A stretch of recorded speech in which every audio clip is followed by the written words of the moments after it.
ভর্তাপ্রেমী মানুষরাই জানেন যে ভর্তা দিয়ে তাদেরকে দুটো ভাত দিলে তারা কত খুশি হয়।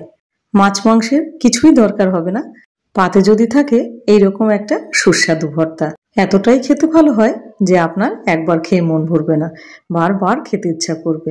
আশা করি ভিডিওটা আপনাদের খুব ভালো লাগবে, আর যদি ভালো লেগে থাকে অবশ্যই চ্যানেলটাকে সাবস্ক্রাইব করে আমার পাশে থাকবেন। আজকে করে দেখাবো ঝিঙে ভর্তা। যার জন্য ঝিঙে তো লাগছে, এখানে 3খানা ঝিঙে নিয়েছি, তবে ঝিঙেগুলো একদম কুচি বলে আমি উপর থেকে পুরোপুরি খোসাটা বাদ দিইনি, হালকা করে বাদ দিয়েছি। এখানে 3টে ঝিঙে নিয়েছি, আপনারা চাইলে সেখানে বেশি কিংবা কম করতে পারেন, তবে কচি ঝিঙে হলে খোসাগুলো ফেলবেন না, খোসা সমেত করলে আরো বেশি ভালো হয় খেতে। আর এখানে নিয়ে নিয়েছি 2খানা মিডিয়াম সাইজের পেঁয়াজ, ঝালের জন্য নিয়েছি কিছু কাঁচা লঙ্কা, আর নিয়েছি কয়েক কোয়া রসুন, তবে এই ভর্তাটা একটু ঝাল ঝাল হলে বেশি ভালো লাগে। আর নিয়ে নিয়েছি চিংড়ি মাছ, এখানে 200 গ্রাম চিংড়ি মাছ ছিল। চিংড়ি মাছগুলো বেছে ধুয়ে পরিষ্কার করে নিয়েছি, আর চিংড়ি মাছের সাইজটা দেখাচ্ছি দেখুন। 200 গ্রাম চিংড়ি বেছে ধুয়ে পরিষ্কার করে কতটুকু লাগছে দেখুন। আপনারা চাইলে কিন্তু চিংড়ি মাছটা বাড়িয়েও দিতে পারেন, আবার কমিয়েও দিতে পারেন। এবার মাছটাতে দিয়ে দেবো একটুখানি লবণ আর একটু হলুদ দিয়ে মাছটাকে মাখিয়ে রাখবো। আর যারা ভাবছেন মাছ দিয়ে করব না, তারা কিন্তু চিংড়ি মাছ বাদ দিয়ে আপনারা এমনিও ঝিঙে ভর্তা এভাবে করতে পারেন, সেটাও খেতে দুর্দান্ত হয়। এবার ঝিঙেগুলো ঠিক এরকম ছোট ছোট করে কেটে নেব, এতে ব্লেন্ড করতে সুবিধা হবে। বেশি বড় করে কাটবেন না। এবার মাঝখান দিয়ে এরকম ফালিয়ে দিয়ে ঠিক এইরকমভাবে কেটে নেব। আর ঝিঙেগুলো কিন্তু আমার ভীষণ কচি, দেখতেই পাচ্ছেন। আপনারা কিন্তু বাজার থেকে চেষ্টা করবেন একটু কচি ঝিঙে নিয়ে আসতে, তাহলে খোসা সমেত দিলে ঝিঙেটা একটু পরিমাণেও বাড়ে এবং খেতেও খুব ভালো হয় কচি ঝিঙে হলে। এবার ঝিঙেগুলো সব এক এক করে এরকমভাবে কেটে নেব। ঝিঙেগুলো সব কাটা হয়ে গেছে, এবার কেটে নেব পেঁয়াজগুলো। পেঁয়াজগুলো লম্বা করে কেটে নেব, পাতলা পাতলা, ঠিক এইরকমভাবে। এখানে 2টো পেঁয়াজ নিয়েছি, আপনারা চাইলে কিন্তু আর একটা পেঁয়াজ নিতেই পারেন, কিংবা একটা পেঁয়াজ দিয়েও করতে পারেন। পেঁয়াজগুলো কাটা হয়ে গেছে, এবার কাটাকাটির পর্ব আমাদের শেষ। এবার এইগুলোকে একটা থালার মধ্যে তুলে নেব। এবার চলে আসলাম রান্নাতে। প্রথমে একটা কড়াইতে দিয়ে দিলাম খানিকটা সর্ষের তেল, 2 চামচ মতো। তেলটা গরম হলে দিয়ে দেবো একটা শুকনো লঙ্কা। এবার লঙ্কাটাকে ভালো করে ভেজে নেব। লঙ্কাটা ভাজা হয়ে গেছে, এবার লঙ্কাটা তুলে নেব। এবার পেঁয়াজগুলোকে ভেজে নেব।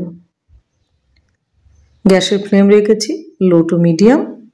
এবার পেঁয়াজগুলো বেশ লাল লাল করে ভেজে নেব। যেন পেঁয়াজটা ভালো করে ভাজতে হবে, যেন কাঁচা কাঁচা না থাকে। এবার পেঁয়াজটা যাতে তাড়াতাড়ি ভাজা হয়ে যায়, ওর জন্য দিয়ে দিলাম অল্প একটুখানি লবণ। এবার লবণ দেওয়ার পর এটাকে ভাজতে থাকবো যতক্ষণ না একটু লাল হচ্ছে। পেঁয়াজটা ভাজা হয়ে গেছে, আর পেঁয়াজটা ঠিক এরকমভাবেই ভাজতে হবে। কত সুন্দরভাবে পেঁয়াজটা ভেজে নিলাম, না বেশি পুড়েছে আর না কাঁচা আছে। এবার পেঁয়াজগুলো তুলে ফেলবো। এবার পেঁয়াজগুলো তুলে নিলাম। এবার ওই তেলে দিয়ে দেবো মাছগুলো। যে কটা মাছ, অল্পই মাছ, একবারেই দিয়ে দেবো। এবার মাছগুলোকে ভালো করে ভেজে নেব। আর চিংড়ি মাছটা আপনারা চাইলে আর একটু বাড়িয়ে দিতেই পারেন, তখন ভর্তার টেস্টটা কিন্তু আরও বেশি হবে। মাছগুলো ভাজা হয়ে গেছে, এবার মাছগুলো তুলে নেব। সুন্দরভাবে মাছগুলো ভেজে নিলাম, এবার মাছগুলো তুলে নেব। মাছগুলো তুলে নিলাম। এবার ওই তেলে দিয়ে দিলাম রসুন এবং লঙ্কাটা, আর গ্যাসের ফ্লেমটা এখন লো করে দিয়েছি।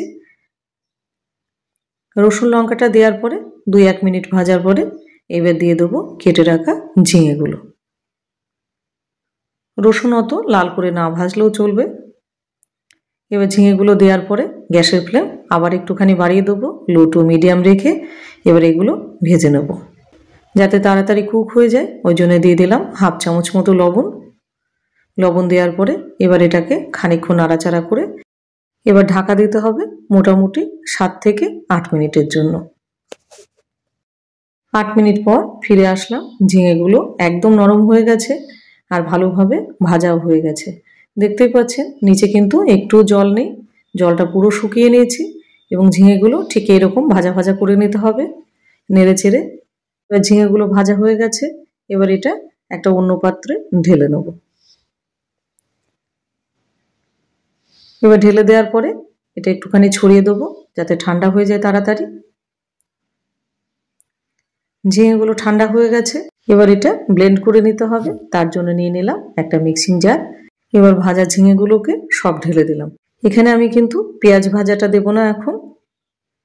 এবার দিয়ে দেবো মাছটা। এবার দিয়ে দিলাম ধনেপাতা। তবে ধনেপাতা আর একটু বেশি দিতে পারেন, আমার ঘরে এইটুকু ছিল বলে আমি এইটুকু দিলাম। এবার এটাকে ফাইন একটা পেস্ট বানিয়ে নেব।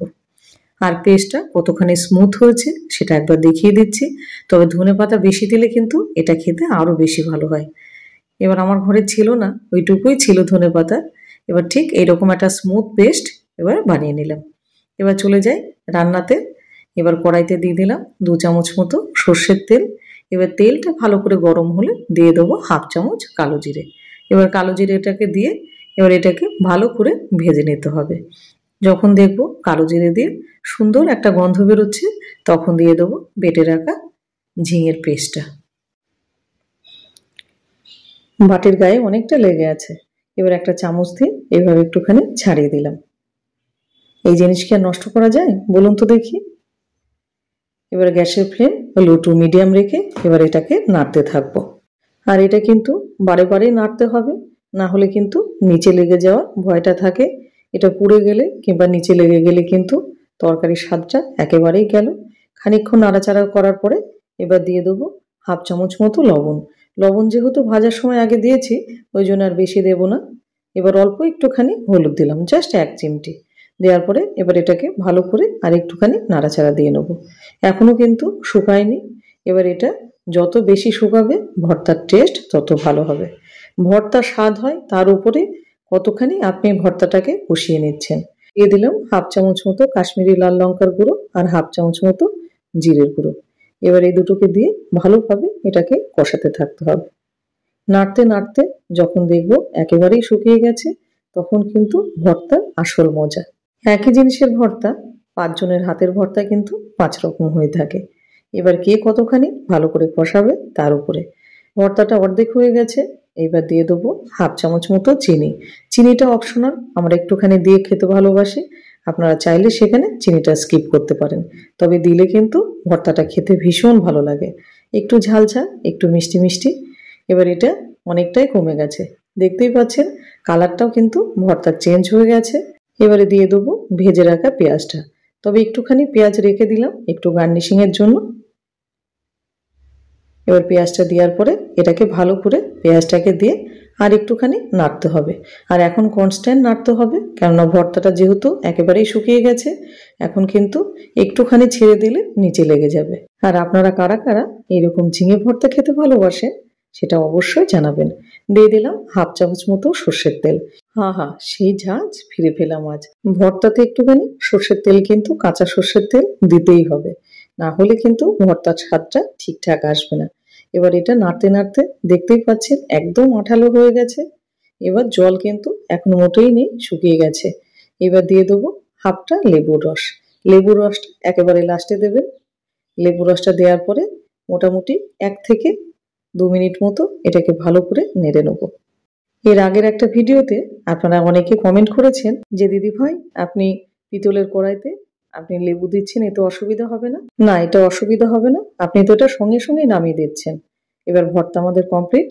এবার গ্যাসটা অফ করে দেবো।